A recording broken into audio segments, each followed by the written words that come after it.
Vamos falar de saúde, né? Na verdade, vamos entender algumas doenças que são muito comuns nessa época do ano. Aqui em São Paulo, as pessoas falam que essas doenças chegaram porque o clima está muito seco. Mas, infelizmente, eu tenho ouvido, através das notícias, aqui, da televisão, rádio, enfim, que as viroses estão com força total pelo país todo.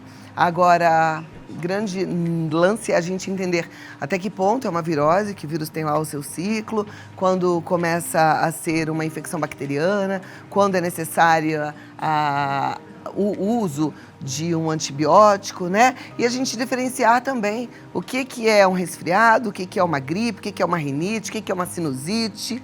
Você sabe a diferença?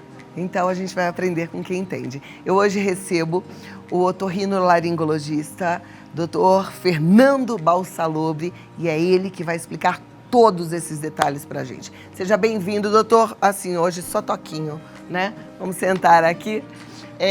Mesmo quando a gente tá com resfriado, que seja um resfriado viral, o meu tá arrastadinho, assim, é bom a gente evitar contato muito próximo, né? Pois é, Cláudia. Primeiramente, é um prazer estar participando mais uma vez aqui do programa com vocês, com temas tão prevalentes como a rinite e a sinusite, né? Então a gente vai tentar desmistificar algumas coisas, começando falando justamente aí desse assunto de transmissão que está tão pertinente por conta do Covid que a gente teve agora, né? Que é uma doença viral, é um quadro gripal também, e é bom evitar o contato próximo, né? Em alguns países como o Japão, por exemplo, a gente vê no metrô muita gente de máscara. De máscara, né? E outro dia eu tive um paciente, inclusive japonês, que eu acabei questionando, né, o porquê disso. Ele falou, não é nem para a pessoa evitar contrair alguma doença, mas qualquer pessoa que esteja com o mínimo de sintoma gripal em qualquer transporte público ou em ambientes mais fechados, para evitar de passar para as outras pessoas. É o ideal, né? Ele usa Sabe máscara. que eu tenho usado máscara, não aqui no ar, porque é complicado até para as pessoas que estão assistindo o programa, mas por conta de estar resfriada, quando não estou aqui, né? Exato. Porque me sinto mais segura em relação às pessoas, porque é constrangedor a gente sair contaminando as pessoas, né? eu acho... E aqui, meu constrangimento é falar, puxa, eu queria te dar um abraço, mas é melhor não, né? Sinta-se abraçado. Então eu estou evitando também isso. E precisa ser assim, doutor? Exato, é um gesto de você ter uma preocupação com o próximo, né? De evitar contágio. A gente sabe que o contágio dessas doenças virais, dessas síndromes gripais, elas acontecem através de partículas de saliva que são dispersas, os famosos aerossóis, né? Mas não só assim. Então, uma pessoa que está em um quadro gripal, contagiando ainda, né? Se ela, por exemplo, espirrar na mão, passar em algum lugar, encostar, outra pessoa vai, encosta e tem contato com mucosa, por exemplo, do olho, nariz, boca, essa pessoa provavelmente vai contrair a doença. Então, na verdade, a transmissão ela é meio inevitável. Então, inevitável eu não diria, eu diria que temos algumas medidas de você evitar isso. Então, a primeira coisa é higiene das mãos. Das mãos, né? Isso é a higiene da mão é fundamental, porque inconscientemente a gente coça o olho, a gente toca o nariz, a gente leva a mão à boca, enfim. Então, a higiene das mãos é importante, e o segundo é evitar o contato com essas regiões que são... Da mão com o rosto, com o olho, com mucosas. Exatamente. Perfeito. Então, cada um fazendo a sua parte, a gente segura um pouquinho, né? Esse avanço aí dessas viroses, que são típicas dessa época do ano, doutor? A gente tinha uma sazonalidade, a gente tinha uma previsibilidade das infecções bem estabelecida antes da pandemia. Com o advento da pandemia e o isolamento social, isso se perdeu um pouco. Então a gente está em um ambiente meio louco agora, né? Então os hospitais, por exemplo, não tem mais uma previsão de pico. Agora vai começar tal infecção, então em maio começa tal, depois termina. Agora está tudo meio que misturado. Isso vai fazer com que o sistema de saúde fique muitas vezes... A gente já passou por vários momentos de colapso, né? Olha, os hospitais estão lotados de pacientes aí com síndromes gripais, internação, tudo mais. Mas a tendência é que esse cenário, essa sazonalidade, ela volte com o tempo. Quando é necessário buscar um médico? Porque a gente está muito acostumado a lidar com os resfriados por conta própria. Não sei se isso acontece em outros países, mas aqui no Brasil a gente fica resfriado, faz automedicação. Vai na farmácia, compra lá um antigripal, compra um remedinho para pingar no nariz, ou o ideal seria um soro fisiológico para fazer a lavagem nasal e se vira. Não sei, isso já é errado de cara? Eu acho que a procura do serviço médico, ela não tem que ser banalizada, ou seja, se você está com um sintoma leve, com um quadro que não está te causando desconforto respiratório, que não esteja uma febre persistente, que você não tenha comorbidades, ou seja, doenças que podem ser agravadas com essa infecção, o ideal é que você fique em casa, em repouso, não diria totalmente afastado do ambiente de trabalho, que isso vai ter também um custo lá na frente muito grande, né? A gente tem que levar muito em consideração e sempre colocar na balança, né? Mas a procura do atendimento médico, ela tem que ser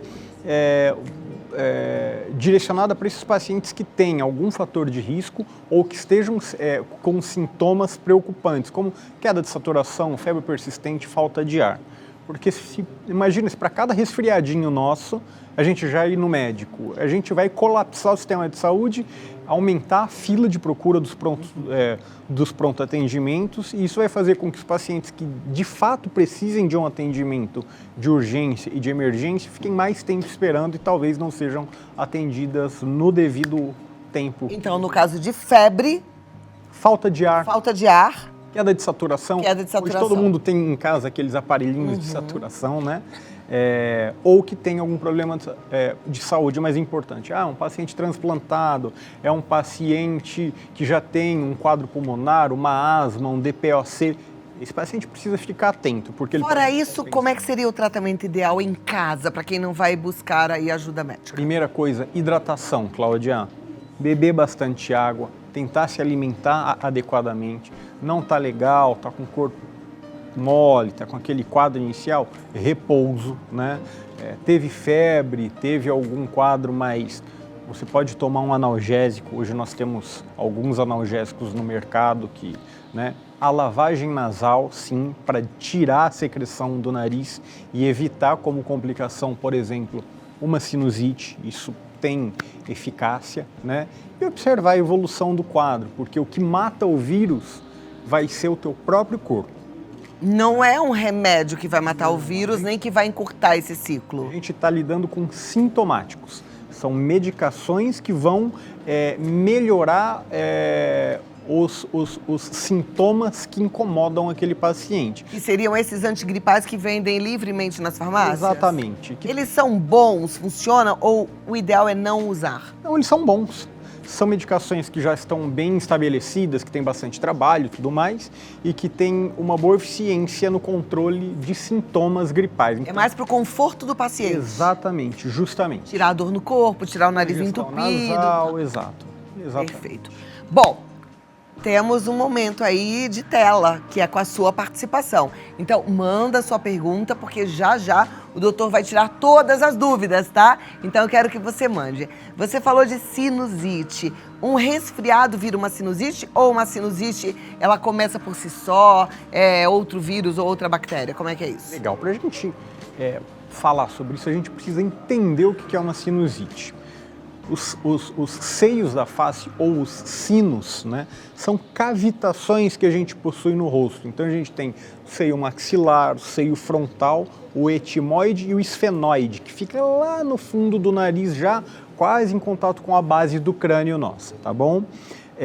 O acúmulo de secreção nesses espaços e uma secundária infecção bacteriana vão culminar com o que a gente chama de sinusite. Então, é o acúmulo de catarro infectado nos seios da face, que vão dar principalmente como sintoma, aquele quadro de dor, de pressão na face, de congestão nasal, de secreção nasal e eventualmente tosse também, uma tosse mais arrastada. A sinusite é aí do lado do nariz ou mais para baixo? Legal. Esse aqui é um modelo, tá bom, de um nariz, uma secção. Isso que a gente vê aqui é o seio maxilar aberto. Na verdade, ele tem uma parede óssea aqui, é só para a gente conseguir visualizar, né? É o que fica aqui próximo da maçã do rosto.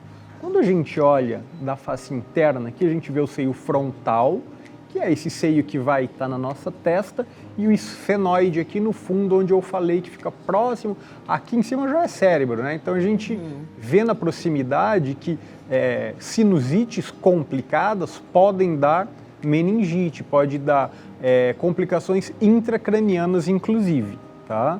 Então o acúmulo de secreção nesses espaços, não sendo devidamente drenada, é o que vai dar a sinusite bacteriana. Por isso que tem gente que fala que tem uma dor de cabeça de sinusite que é aqui e aqui, né? Exatamente. Então, quando a gente fala, um paciente chega para mim e fala, olha, tô com uma dor aqui na nuca, eu acho que é sinusite.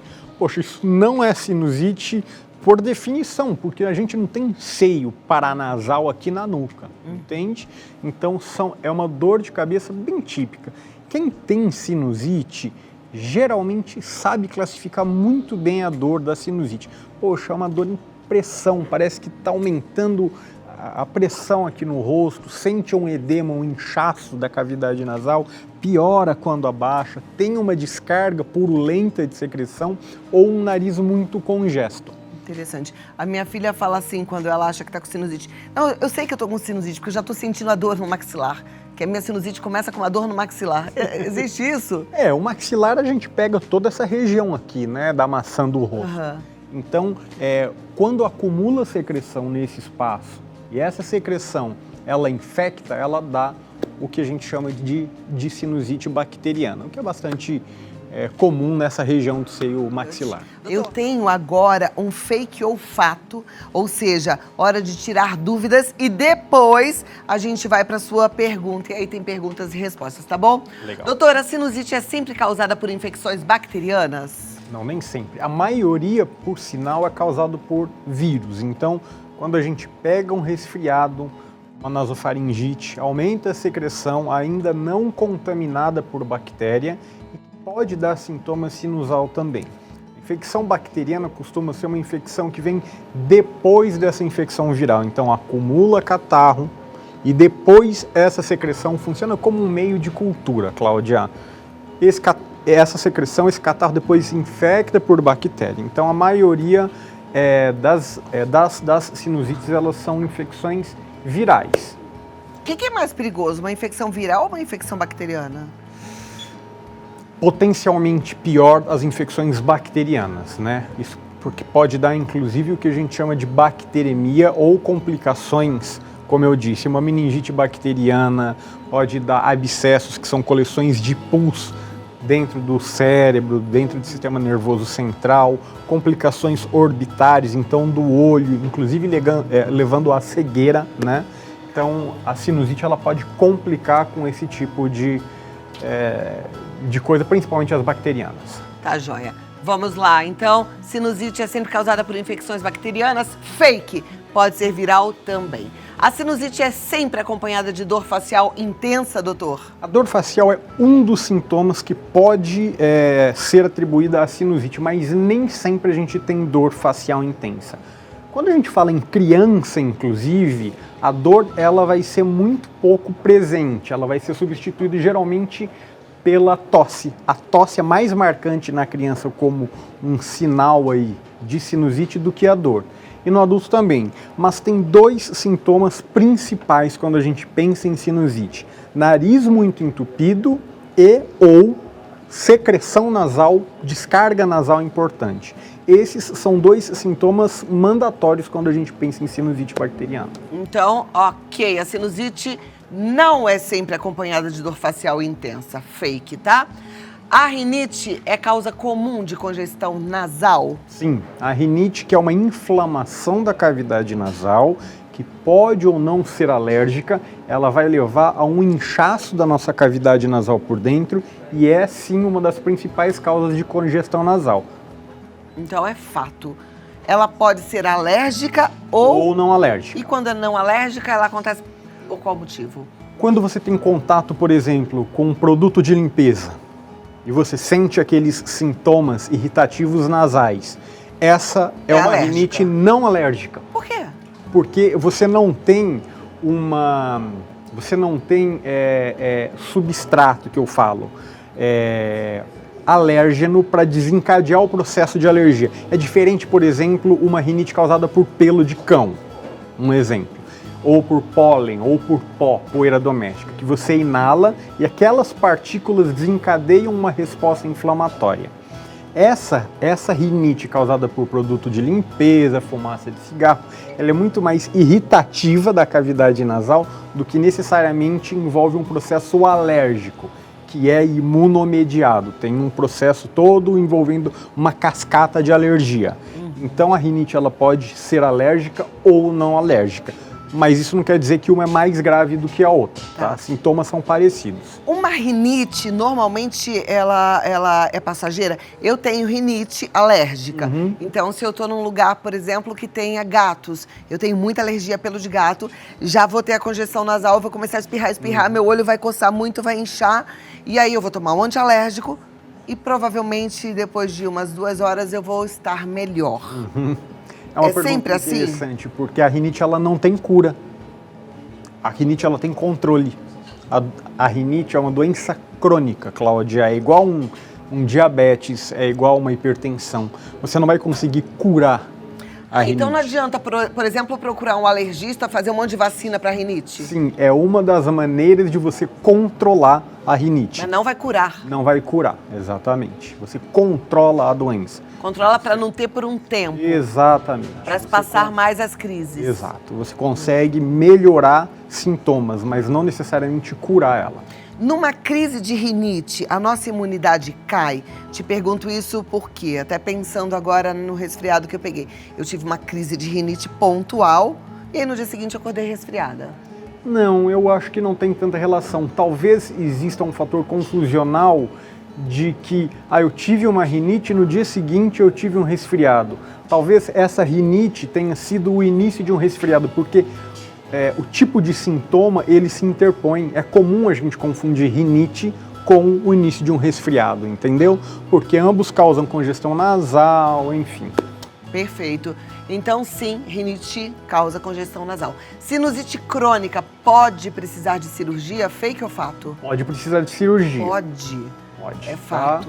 Então, quando a gente tem um acúmulo crônico de secreção nos seios da face, isso a gente está falando uma sinusite crônica, quando tem sintomas mais do que 12 semanas, ou seja, 3 meses de sintomas de sinusite, que não há uma melhora com um tratamento clínico, e a gente tem evidências através de exame físico, de tomografia, exame de imagem que tem uma secreção represada lá, a cirurgia pode ser indicada sim, com ótimos resultados, inclusive. Perfeito. Perguntas e respostas. Vou pedir já para a turma colocar aqui na nossa tela, doutor. Mas eu deixei uma pergunta antes no ar. Em aberto. Um resfriado arrastado. E a pessoa não ficou boa depois de uma semana. De repente já está entrando no 10º dia. E aí, hein? Pois é, a gente sabe que a infecção viral, ela tem um prazo para acabar também. Então, se passou aí 7 dias, 10 dias, não teve uma melhora de sintoma, ou você teve uma piora desse tipo de sintoma, tosse, secreção nasal, é interessante procurar um médico, porque a gente pode estar de frente para uma sinusite bacteriana. Ah, e pode ser a sinusite. Exato. O resfriado pode virar uma sinusite. Exatamente. Legal. Vamos lá, Rosiane Bredariol, ela diz, meu netinho vive coçando e fungando o nariz. Seria rinite? Provavelmente, né? A prevalência de rinite na população brasileira está em torno de 30%. 1/3 da população tem sintomas de rinite, né? Então, um dos principais sintomas é justamente coceira no nariz, coriza, espirro frequente, congestão nasal, nariz entupido. Então, provavelmente, Rosiane, o seu neto tem aí um quadro de rinite, sim. Mas Ok. Precisa ser melhor avaliado. Obrigada pela pergunta, Rosiane. Próxima pergunta já na tela, vamos lá. É da Renata Lopes e ela diz assim: boa tarde, Cláudia, tenho sinusite, sinto dor até ao mastigar. E quando espirro, sinto um cheiro desagradável. É normal? Oi, Renata, esse cheiro desagradável a gente chama dentro da medicina de cacosmia. Cacosmia é esse cheiro, às vezes um cheiro meio de podre, inclusive. Pode estar relacionado, sim, a uma infecção sinusal, a uma sinusite bacteriana e que vai levar ao apodrecimento dessa secreção e levar a esse cheiro mais forte da cavidade nasal. Acho interessantíssimo procurar uma avaliação médica para fazer um exame físico completo, eventualmente exames complementares para o tratamento dessa possível sinusite sua.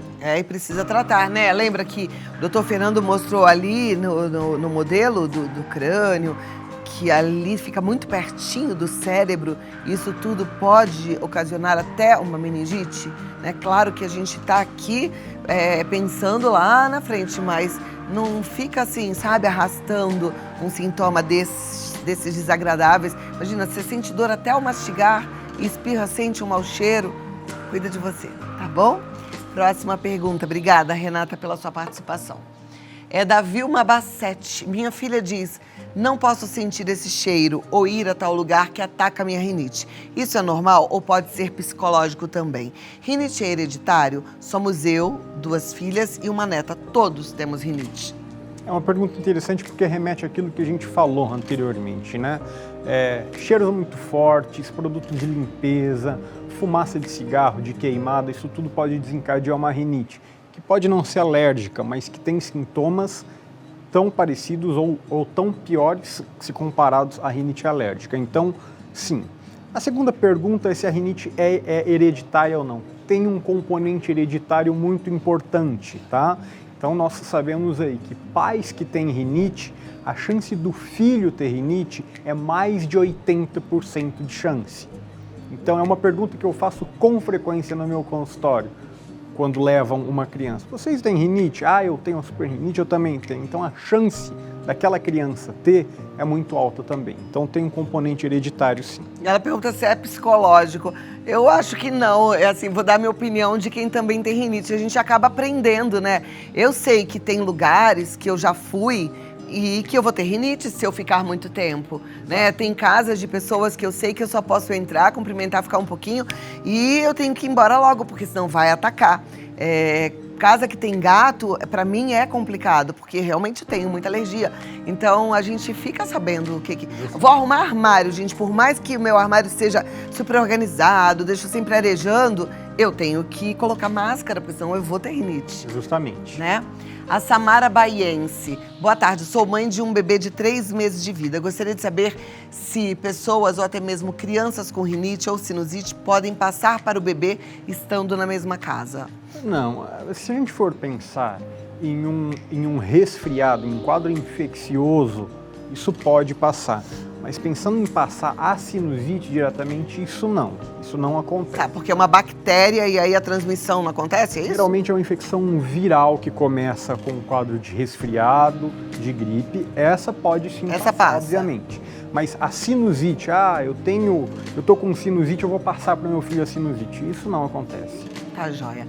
Olha, eu acho que a gente tirou muitas dúvidas maravilhosas, só posso te agradecer. É muito bom recebê-lo sempre. Deixa eu pegar minha fichinha aqui, que eu vou passar os contatos para você.